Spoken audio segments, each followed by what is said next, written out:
5.000 liraga elip verdi. Arar 5.000 TL var, benim ayığımca 6.000 TL gelip verdi. Vi aramışın çıkma, benim somkam 10.000 TL. Bu diyen şu marka.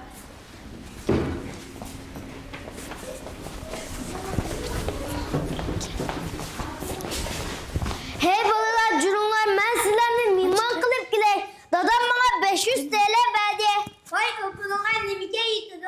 Benden 1000 lira ver. Benden mimar kolay. Hey boldi okulunlara su kilodu. Benden mimar kolay. Ya kaçma deli. Hoca kızıyor size.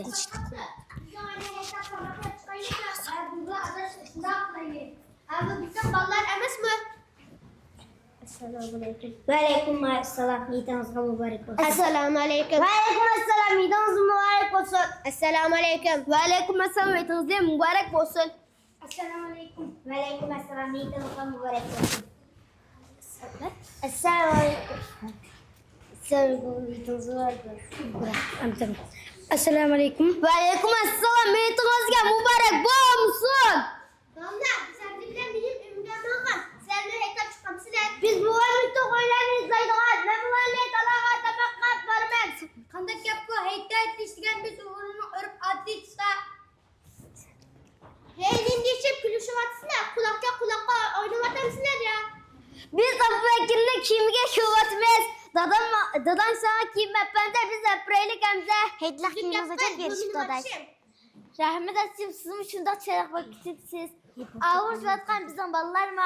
Hiç ayanda nime kılvatsılar. Sen bunların nimdigini ne bilemse bunlar hem senin kelimelerine közge ilmay zamlak kılvatıdır. Muşu güzel hoşallık günler berberimizden ki onun nimige artıbız. Bu dünyadaki hemen baylık ortaya tutulgu bugün bizde bolgan ertep olmasılığı mümkün. Bolaşlığı mümkün. Bu baylıklarını köz kılışımızdan nime ehmiyeti var. Hemimiz Müslüman kayrindaş.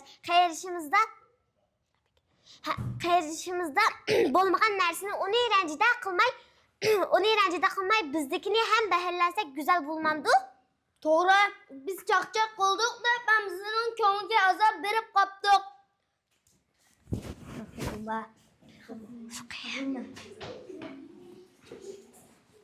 Emse Abu Bekir'in elinizde bayramda her cürüm var.